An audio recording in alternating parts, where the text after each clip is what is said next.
Bien-aimés frères et sœurs, vous connaîtrez la vérité et la vérité vous affranchira. Ça, c'est pas moi qui le dis, c'est la Bible qui le dit.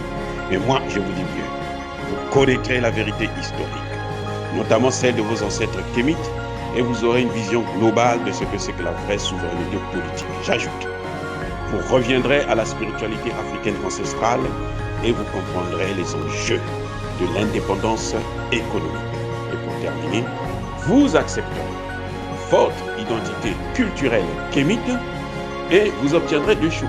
La première, c'est la paix. La seconde, c'est le développement, à une condition. L'unité de toute l'Afrique noire, l'unité de tous les Noirs du monde entier. Otep à tous. Bienvenue sur la chaîne des panafricanistes par essence, par conviction et par excellence. Celle des citoyens kémites par nécessité et obligation de combat. Nous sommes une chaîne qui n'est guidée que par nos ancêtres et rien que par les ancêtres qui appartiennent à l'égrégore du monde noir. Par conséquent, nous ne croyons en aucun Dieu venu de l'étranger. Toutefois, cette vidéo n'est aucunement destinée à inciter à la haine ou à la violence, car nous menons un combat qui est d'abord et avant tout spirituel, ensuite il est politique, géopolitique et géostratégique, contre l'impérialisme, le colonialisme, le néocolonialisme et l'endocolonialisme. Sur la base du principe fondamental que nous avons hérité de nos ancêtres kémites, qui est celui de la Mahad, c'est-à-dire solidarité, vérité et justice. Vous êtes donc en droit de connaître la vérité et nous avons l'obligation de vous dire la vérité et rien que la vérité, afin que justice soit rendue au continent africain. Et ça, c'est notre modeste contribution dans cette noble lutte en faveur de la souveraineté, la dignité, la solidarité et l'unité africaine. Ça, c'est exactement ce que nous appelons le panafricanisme. Eh oui, bien-aimés frères et sœurs, je suis surpris d'entendre le président ghanéen Nana Akufo-Addo solliciter des réparations pour l'esclavage. Il n'est pas le président de l'Union africaine en ce moment. Je pense que c'est au moins, si c'était le président de l'Union africaine qui le demandait, ça se comprenait. Mais c'est lui qui demande des réparations. On va les donner à qui? Si on donne ça à l'Union africaine, comment l'Union africaine va-t-il partager cet argent, cette indemnité entre tous les pays africains? Sans compter la diaspora, c'est-à-dire les Caraïbes et autres. Parce que les réparations, ce n'est pas seulement pour l'Afrique. Ce n'est pas seulement pour ceux qui sont en Afrique. C'est pour l'Afrique et sa diaspora. Et la diaspora africaine, selon l'Union africaine, c'est une diaspora qui s'étend sur tous ceux qui ont des origines africaines. C'est-à-dire que Haïti, c'est la diaspora. Les Caraïbes, là, tous les pays des Caraïbes, les Antilles, tout ça, c'est la diaspora. Donc si on répare, on donne une indemnité pour les réparations concernant l'esclavage, enfin, il faut partager ça avec eux. Déjà, entre nous, les Africains, là, les gens vont se tirer à boulet rouge.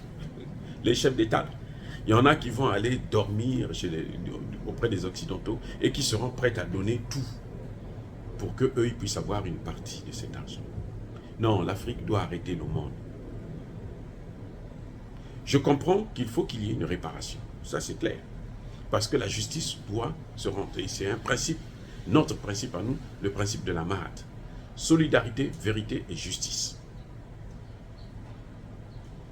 Mais dans les circonstances actuelles, nous ne pouvons pas demander de réparation. L'Afrique est tellement disparate. Il y a même des États africains qui n'en veulent pas, qui ne croient même pas à ce que ça existe. Il y a des pays africains, là, il y a des Africains qui pensent que l'esclavage, c'était pas une affaire, c'était pas grave. Rien, circuler, rien ne se passe. Eh oui, parce que si les États africains étaient conscients de l'esclavage, on ne trouverait pas des États comme le Ghana, comme le Rwanda, comme beaucoup d'autres pays africains qui ne cessent de bazarder les pays africains, d'autres pays africains. On le voit, le Niger, aujourd'hui, le Mali se plaint du comportement de la France et chasse la France. Ben, le Niger prend la France, reçoit la France pour continuer, le met juste à côté du Mali pour qu'il puisse avoir la possibilité de nuire, de continuer à déstabiliser le Mali. On le voit, des États comme le Rwanda qui déstabilisent la RDC, veulent aider les Occidentaux à balkaniser la RDC.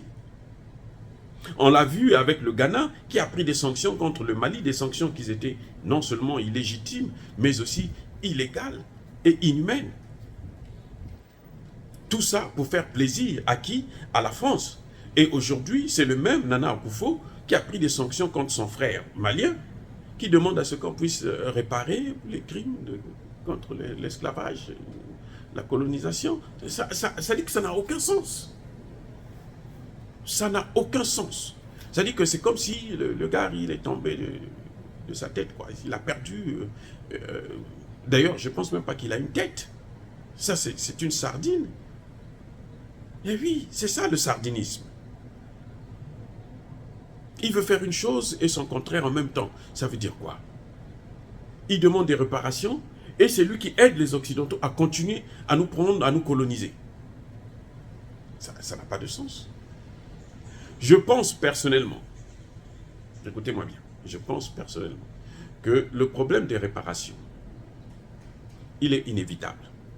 Nous allons demander ces réparations. Mais peut-être pas nous, nos enfants. Pourquoi? Parce qu'on ne peut pas demander des réparations dans l'état actuel des choses.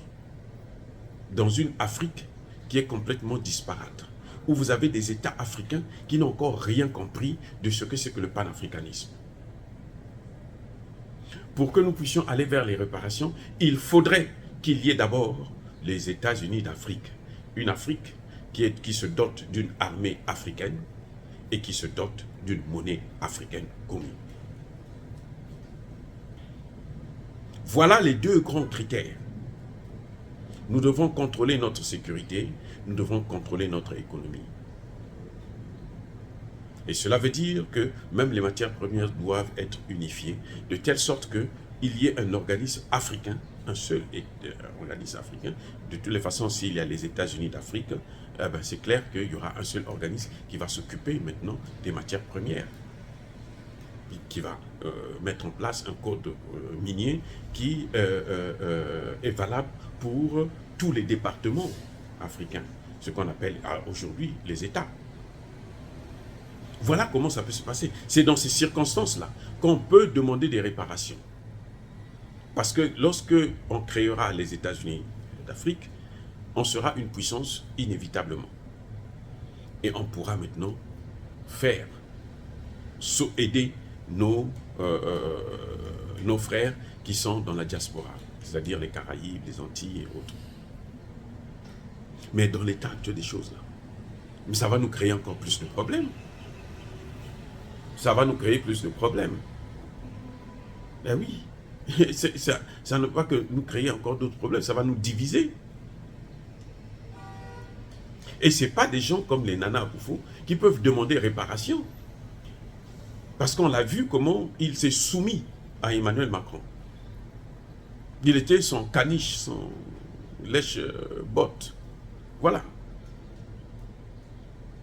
Donc, vous voyez, c'est la controverse de nos dirigeants africains qui affaiblit le continent. Ce comportement-là affaiblit le continent africain. Ce comportement qui nous divise. Ce comportement qui ne nous permet pas d'aller vers les États-Unis d'Afrique. Parce que sans ça, nous ne serons jamais une puissance. Nous ne serons jamais une force. Et il faudrait que ce n'est que ça qui pourra empêcher à ce que les États, certains pays africains, puissent aider les Occidentaux à détruire d'autres pays africains. On le voit avec la Côte d'Ivoire, au Mali, on le voit avec... C'est-à-dire que le Burkina Faso l'a fait pour la Côte d'Ivoire, ainsi de suite. Et on ne peut pas continuer comme ça. C'est mieux que lorsqu'on sera réunis, tous ensemble, on marche sur une seule voie, sur un seul chemin. C'est là que nous pouvons demander des réparations. Nous pouvons demander justice. On doit d'abord connaître la vérité exacte et puis demandent des réparations. Et là, je pense que nous les obtiendrons sans aucune difficulté, parce qu'ils savent que l'avenir du monde se trouve en Afrique. Anthony Blinken venait de le dire, ce n'est pas moi qui le dis. Il venait de le confirmer encore. Le Parlement africain, plutôt le Sénat français, l'avait déjà dit. Maintenant, c'est les Américains qui le confirment. Et on voit comment la course à l'Afrique, ils sont tous mêlés dedans. Les Américains ont envoyé 3 grandes personnalités en l'espace d'1 mois pour aller combattre, chasser les Chinois et les Russes, et puis occuper le terrain. Comme d'habitude, pour diviser et puis voler les matières premières. C'est la seule chose qu'ils savent faire de mieux en Afrique. En proposant, soi-disant, de l'aide, alors que nous n'avons pas besoin d'aide, puisque nous sommes riches, nous avons toutes les richesses du monde. Et dire cela, c'est inciter à la haine ou à la violence, non. Yaba colère fait, Yaba l'aime. Soyez bénis par le Dieu des Kémites. J'ai dit et j'assume.